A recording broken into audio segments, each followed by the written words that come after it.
I get the shells. You know, it's just cutting the beads. You know, just cutting. Where do you find? I usually get I get them either from like suppliers that supply the restaurants with the meat. That are gonna make like the chowders and the, you know, fried clams and things. So they'll shuck them and then they just take the shells and they put them in a bag and then they leave them outside and then you go and they'll either give them to you or you have to pay for them. But you know, I can get a big bag like that tall for like $9. Wow. You know, with just shells.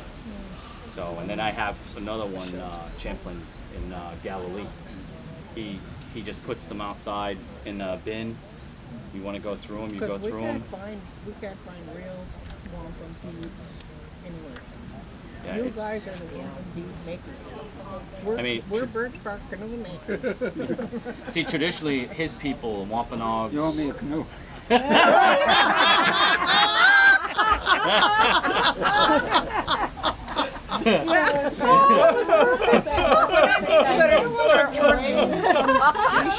We should be. That's the way it was. I mean, you know.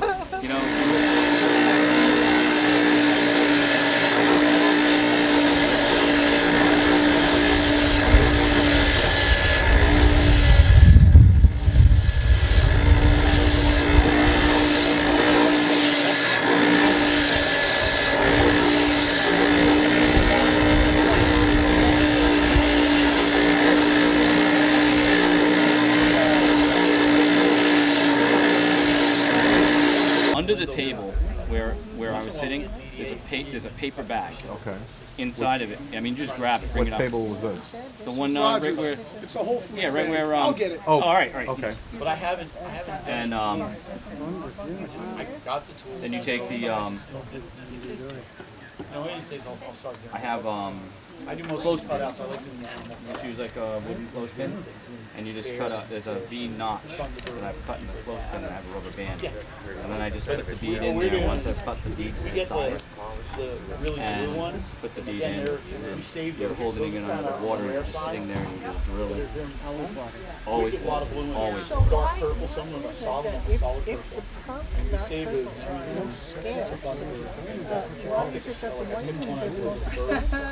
I've never heard of them sending it over. He was saying the thicker the better. Yeah.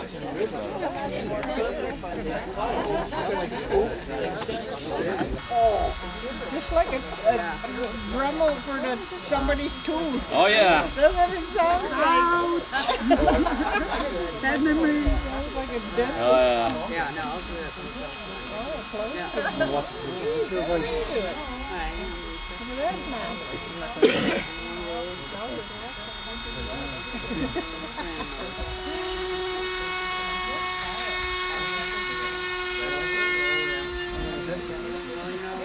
In the water.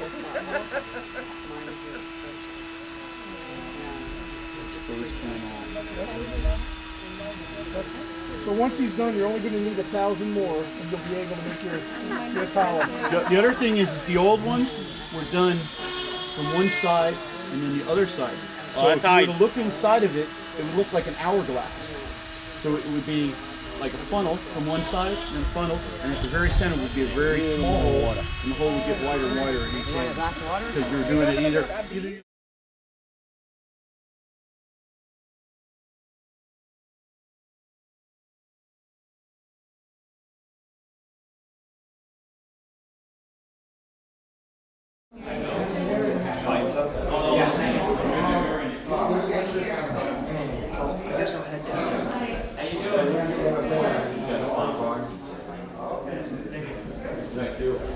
Hi, Billy Joe.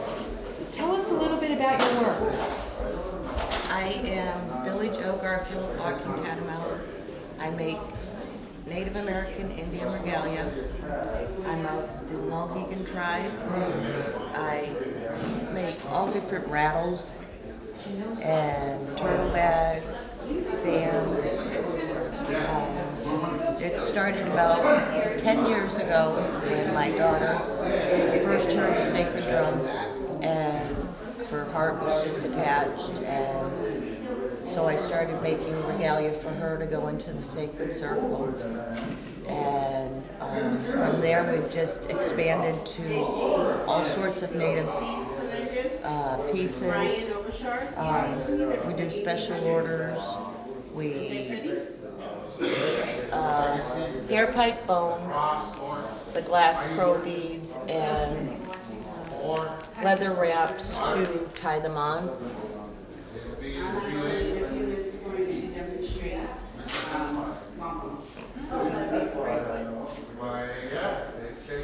These are also chokers.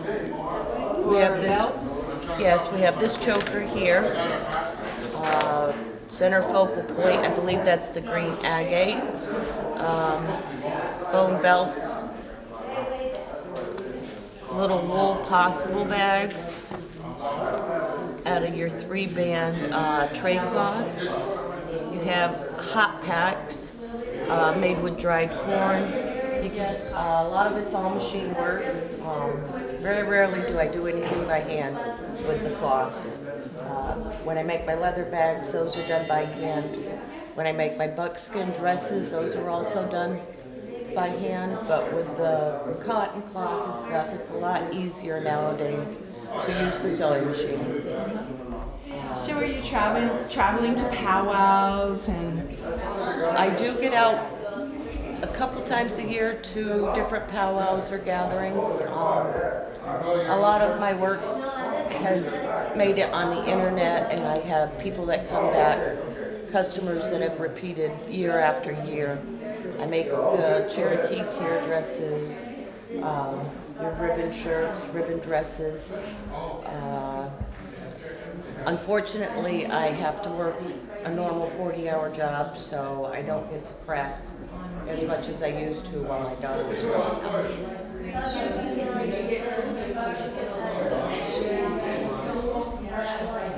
Do you ever teach folks how to make regalia?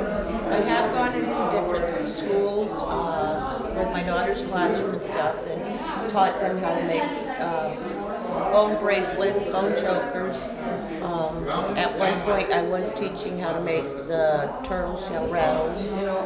Most of the time, I'm not a great teacher. You can sit down, observe, watch, ask questions. I'm good at that, but just speaking to people, it's more difficult. Do people use the rattles for ceremonial purposes? Yes, you have the smaller rattles here. They would take into a sweat lodge. It's called ghost rattle. There's no metal, so it's not going to heat up in the sweat lodge. Your buffalo rattles, they have metal attached to it, so that would be more or less used outside of a sweat lodge. They can use it in the sacred circle. They can do it in different blessing ceremonies and stuff. Unfortunately, I don't have any of the turtle rattles left at this point, but those Tell are me also... about the decorative aspects there. It looks like it's etching. Is that etching or? Yes, when I started the buffalo rattles, that was about 5 years ago. My father was still with us, and unfortunately he was dying, and we wanted to learn to make the buffalo rattles before he had gotten sick. So finally I went out and I got the buffalo horns, and we had to clean them up, wash them out, sand them down so they're smooth, because the buffalo horn is actually made up of natural hair fibers. And I'm not sure exactly how it hardens, but you have the hair and stuff, so it's grooved and not very smooth when you start out with them. So we polished them up, and the center is usually done with a cedar piece. We try to carve out a piece of wood that's going to fit really snug in there, and then we would drill the sides into the horn and through the wood to secure it on. And this was one of the first ones he had started working with. He had burned etching into this one. That's how those got started, was my father. Billy Joe, it's really been fun talking to you. You look like you have a lot of fun doing this work. I enjoy my work. This is more a labor of love. We're trying to pass on our heritage to our children in hopes that they'll pass it on to their children so we don't lose everything that we do have left. Well, thank you for sharing your skilled handiwork with us. Thank you.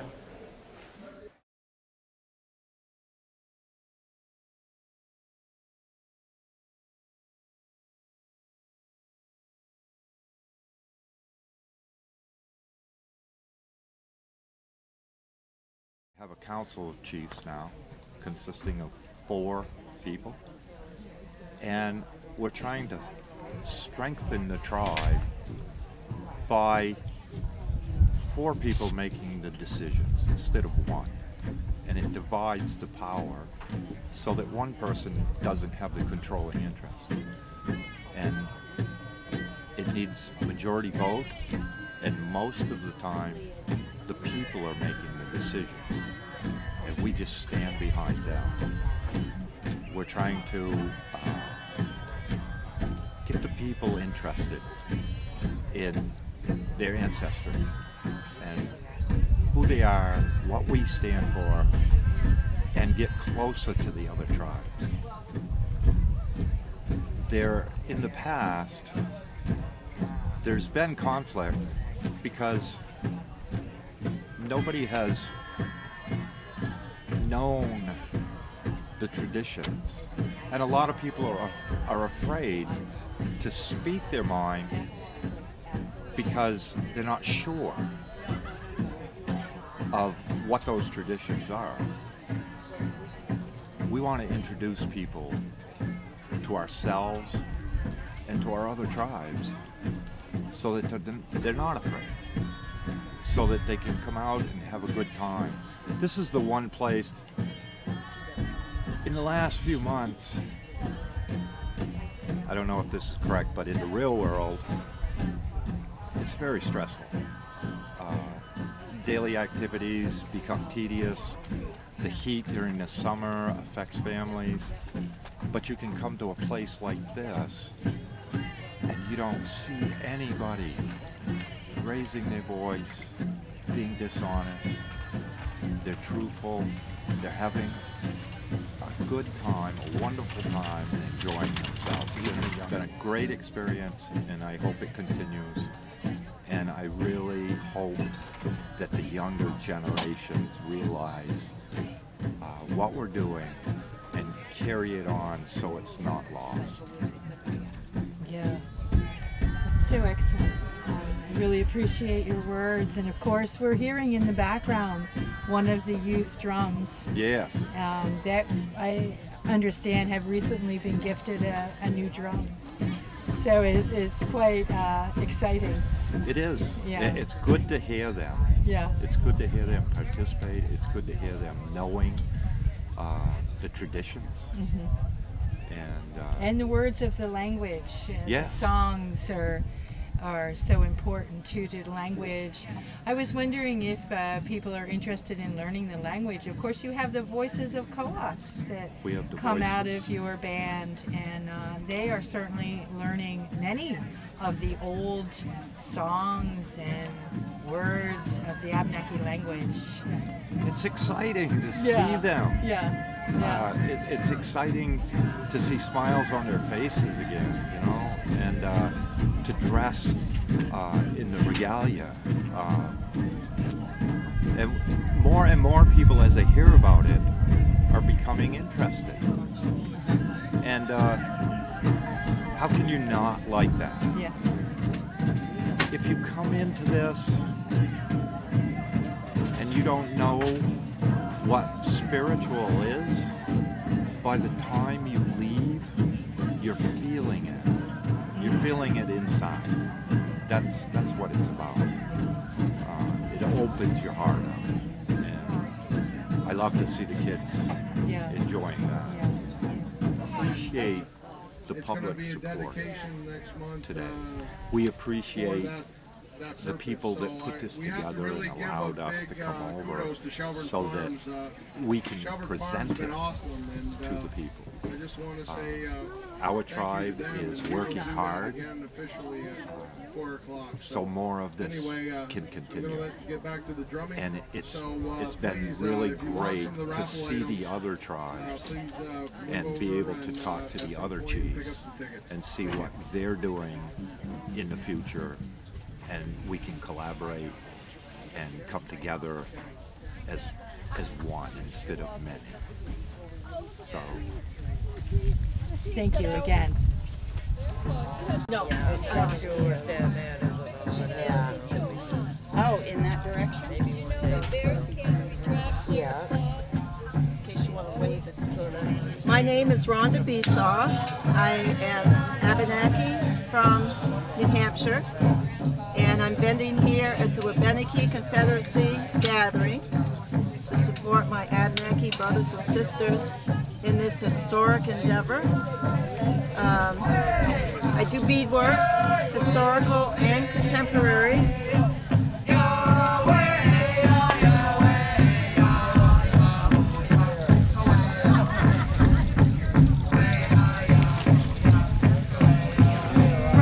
A special event that you're helping to organize. The Walking with Our Sisters exhibit is coming to New Hampshire in 2016. Yes. Could you tell us a little bit about that? Walking with Our Sisters is an exhibit, actually a memorial to honor Indigenous women from the United States and Canada who were murdered and missing. And we actually have Native woman and 2 children whose remains have never been identified in Allenstown. But this memorial, this exhibit, consists of 1,700 plus pairs of moccasin vamps, which are the tops, which were beaded by Native and non-Native people all across the U.S. and Canada.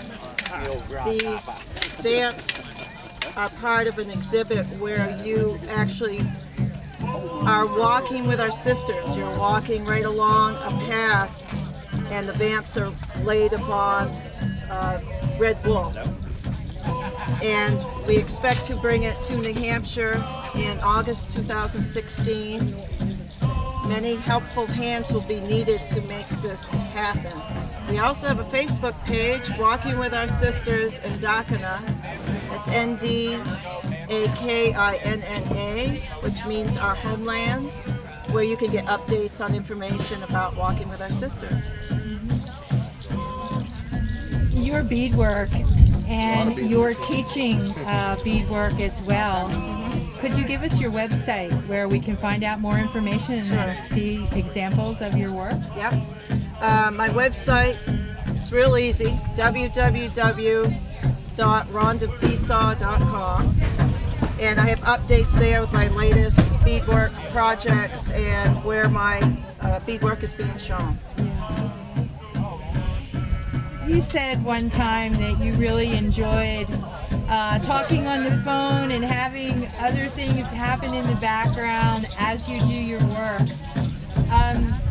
Doing such intricate work, what kind of advice do you give to people that say, oh, I don't think I can see things that small, or the concentration that's needed? I hear that a lot.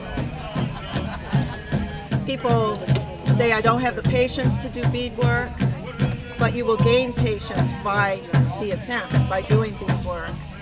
And for some people it becomes very relaxing, like doing any other kind of craft. It's very much like learning anything, it's just taking the time to do it.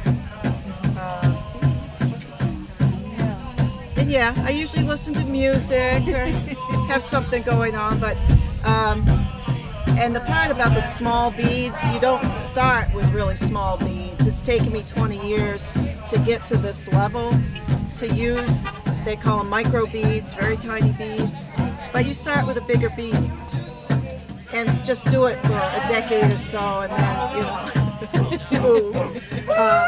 But they do have magnifying lamps, all kinds of things available to help you be able to see your work. You can put a magnifying lamp right down over your beadwork, which is what I do. So There's been such wonderful exhibits in the museums, and you offer classes, and we see you at farmers markets selling your work. Do you think there's a resurgence in doing beadwork? I wish there were many more people doing beadwork. There should be many more people doing beadwork.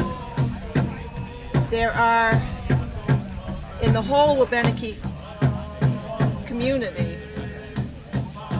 I would say a handful of people doing traditional beadwork.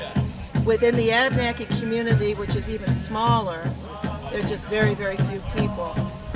But I'm always willing to teach anybody anything. And I am listed through the state of New Hampshire as a traditional artist. So there are grants available for me to take on an apprentice. For that apprentice? Yeah, you know, terrific. Right? But Cultural Resources will fund myself and the apprentice. It's not a great deal of money, but it's enough at least where the apprentice could get materials and get gas money. And I think it's a year apprenticeship. Yeah. So I've just been waiting for that person. Wow. Well, to come. I'm going to try to share that information. I was hoping you would. Because that is being an apprentice to a master craftsperson really gives you a lot of insight, and what a wonderful way to learn beadwork in apprenticing with someone. Well, it needs to carry on, and ideally I would like to see another Native person be the apprentice, because it ties into our history and culture. And with a Native person, that part can be shared too, because it's not just glass beads on cloth. There's a whole culture behind it, the meaning of the designs for one thing. So there's a lot to be shared in that respect. So I put it out to the wind, I put down tobacco, and I'm thinking someday that person will come, male or female. I've taught men beadworkers, and they're just as accomplished. Well, congratulations on your wonderful display here at the Wabanaki Confederacy Gathering, and best to you in the future for finding an apprentice for your beadwork. Well, Leonie,